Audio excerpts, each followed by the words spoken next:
Hello po, magandang araw po sa inyo mga kaibigan OFW at mga hindi rin OFW. So, samahan niyo po ako magluto ng crablet okoy. Crablet okoy. So, ito po siya. Kasi ito po yung mga napamili natin kahapon sa ng mga gulay sa Divisoria.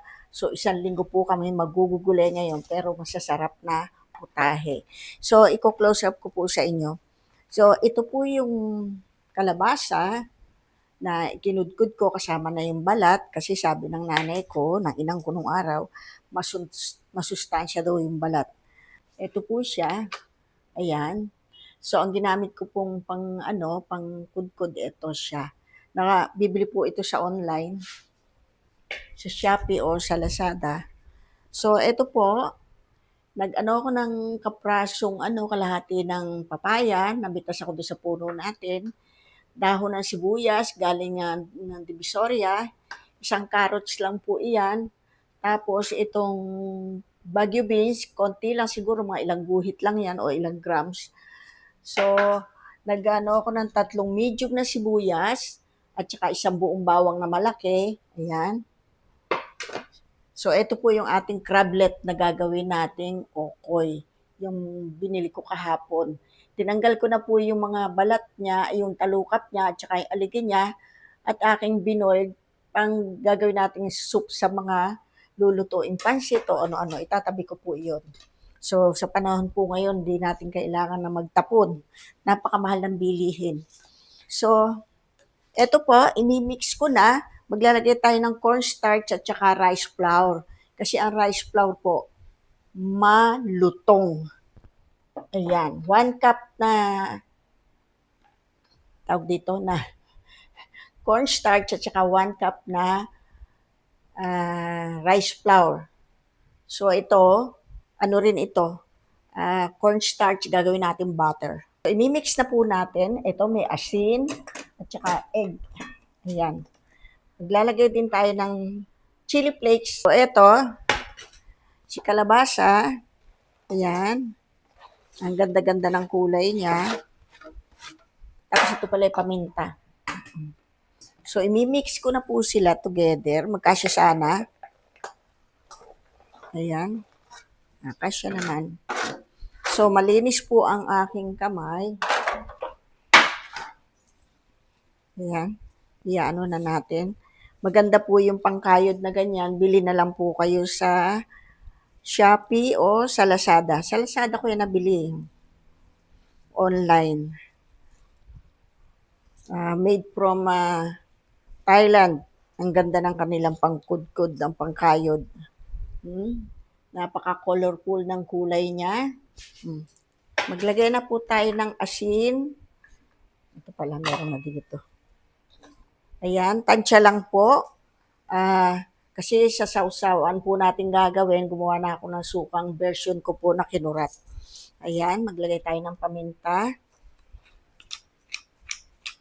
Maraming paminta. Kasi ako mahilig sa maraming paminta. Pero yung may ayaw, huwag nyo lagyan ng marami kung ayaw nyo. Konti dapat. Kasi crablets po itong ating gagawing okoy. May konting lansa yan. Nilinis ko na po siya. Yung pinaglinisan yan. Yun, ginawa kong broth na seafoods. O, diba? Ang sarap po yun sa gagawa kayo ng mga soup-soup. So, ayan. Tinatansya ko muna yung paminta. Masarap kasi yan na pag na-fry na, nalalasa-lasahan mo yung paminta niya. So, ito po yung bawang. Yan, maraming bawang. Tapos sa sibuyas, himahimayin ko siya. Ayan. The more marami po sibuyas, masarap, mabango. Ayan. 3 po ito na medium size. Yung sungot niya, kinuha ko rin.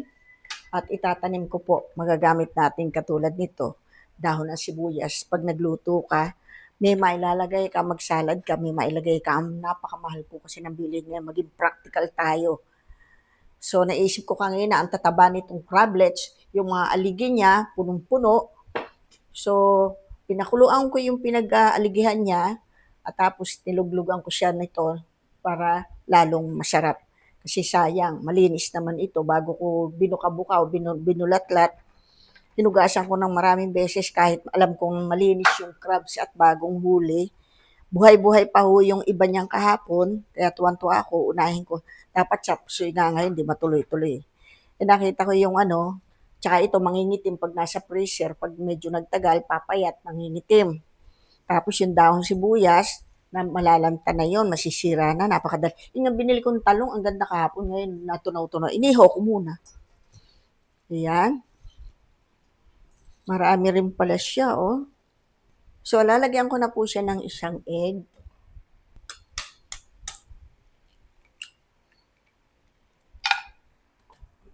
Dalawahin na natin para malasa. Ito kasi hindi natin ilalagay muna lahat. Yan, imi-mix ko yung cornstarch at saka rice flour. Kasi ang rice flour po, malutong. Yun po ang ginagawa kong empanadang vegan. Meron na po tayo niyan sa YouTube, matagal na. Pero nami-miss ko, gagawa ko isang araw. Matrabaho, pero masarap. Kaya kung gumawa ako niyan, nasa mood lang. Katulad nito, medyo nagtagal, gutom na yung aking mga kasama. Pwede na ito ilagay lahat kasi konti lang naman yung aking ano. So, i-mix together, ganyan. Konti lang po yung nilagay kong asin, tansya-tansya lang. Kasi sa sausawan, kung matabang ito, pwede natin siyang i-adjust sa sausawan. Pero timplado na po. Yun, nahirapan na ako. Timplado na po yung ating pinakasausawan nito. So, ito po, gagawa tayo ng butter. 2 egg muna. Kasi konti lang naman yun.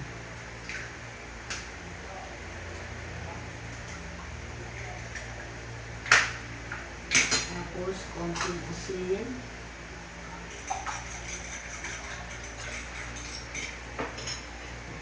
Tapos, ito po yung cornstarch. 1 cup po ito, pero tinansya ko lang.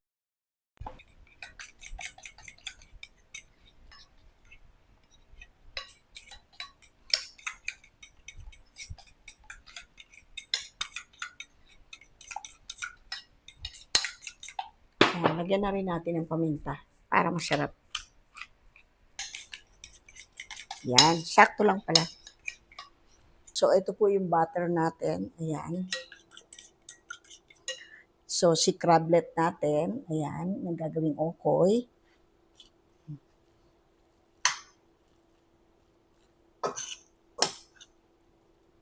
Hintay ko siyang uminit. Tansya-tansya lang po. Ayan.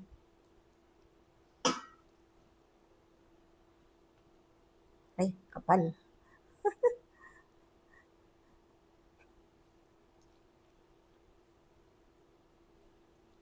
Gugutom na ako. Pati yung mga kasama ko gutom na. Tulog naman yung isa.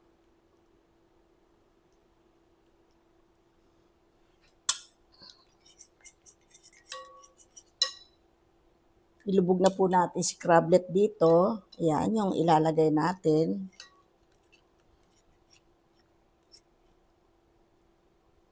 Ayan, yung ating crablet okoy. Ayan, tatlo-tatlo lang. Okay na siya dyan.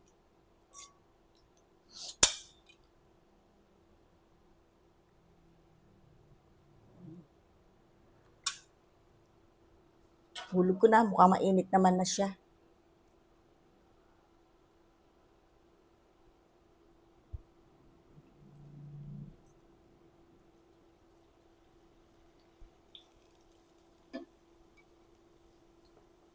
Yan. Nangyayari nito, pa-isa-isa lang luto natin. Kasi hindi mainit yung aking kalan. Hindi ako makalipat sa kabila, dadalawin tayo ng fly.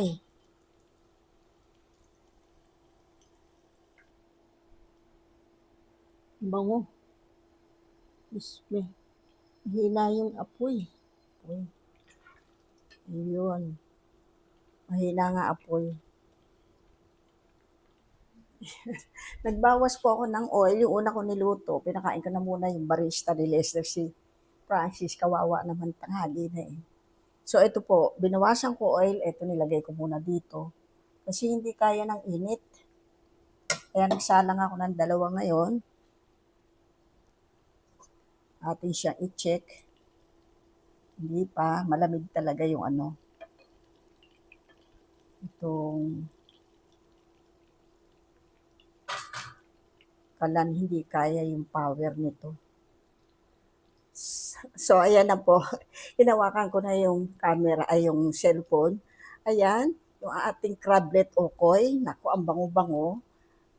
Yung unang luto, binigay ko na po kay Francis. Kawawa naman tanghali na eh. Late na. Late na, late na.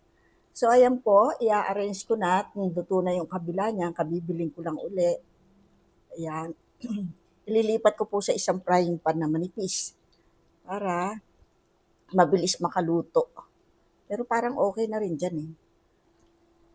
So, ayan po, nilipat ko na sa manipis na frying pan.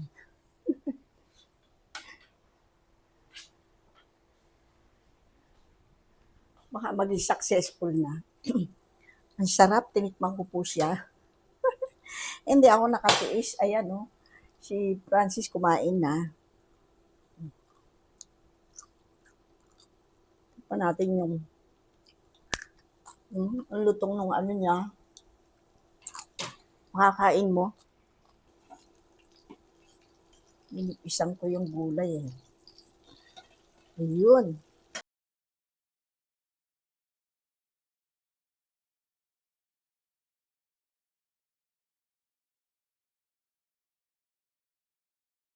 Ayan, kakain na po tayo. Yan, pakita ko sa inyo ng close-up ni ating crablet. Okoy. Yan. Yan ba yung akin dito? Yung malutong. So, unang subo po para sa inyo. Yummy. Malis kami ko. Mm, tatabi ko nito.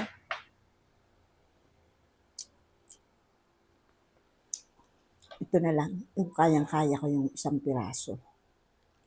Ay, natanggal siya. Ito po yung suka natin. Sukang kinurat ni Prinsesa ng Kusina version.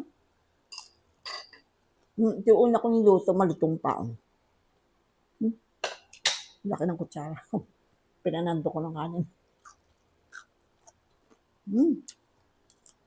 Malutong pa. Una kong luto yan, bagal-bagal na apoy.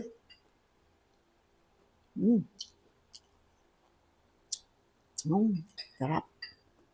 Sarap natin. Suma natin yung crablet natin na okoy. Unang luto po ito. Tingnan natin kung malutong pa.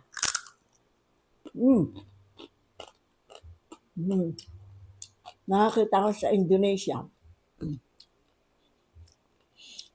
Yung pinanonood ko yung YouTube na umaakit sila sa bundok, gustong-gusto ko pa kasi may huli nila yung mga crab na maliliit na iihaw, kinakain pati ito. Nagka-idea ako, sabi ko, ano ko nga ito, okay ko, crablet.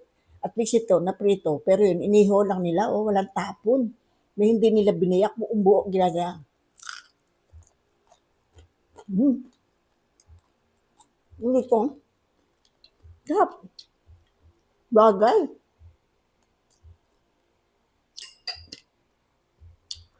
Ang sarap ng suka akong kinurat. Manamis-namis. Grabe yun. Marami kong kakain ito. Mahal na si Batman. Mga sipit-sipit ka. Malutong at ang linamnam. Yung mamigay kanin ko. Ang sarap. Pero biro.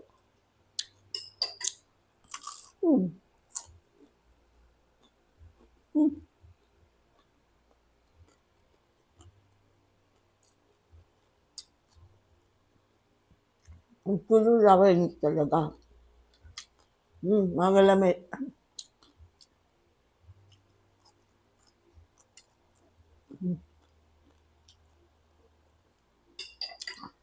Ah, sarap. Hmm,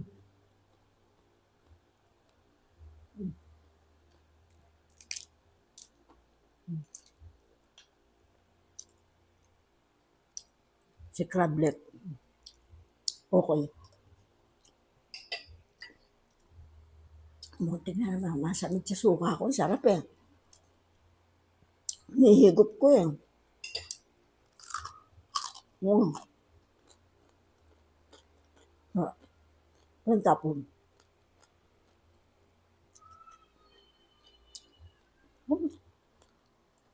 Yummy.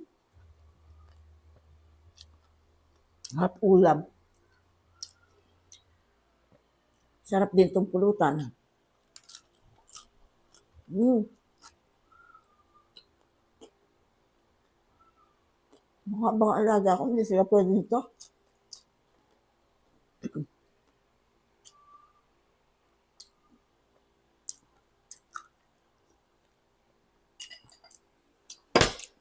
Hindi mo natin mainit-init. Init-init naman. Gusto ko rin kain yung mainit-init. Tingnan nyo. Kasarap na ukoy natin. Sarap po. Mm. Sarap po. Sarap mainit-init. Pwede naman microwave.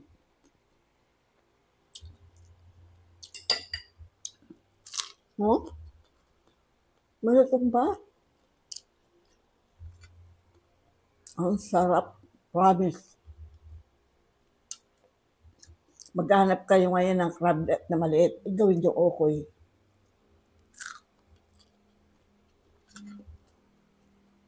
Napakasarap. Hindi ako masabi.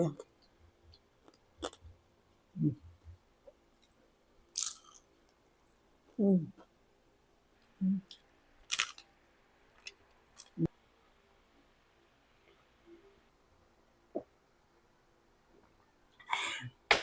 Ang sarap.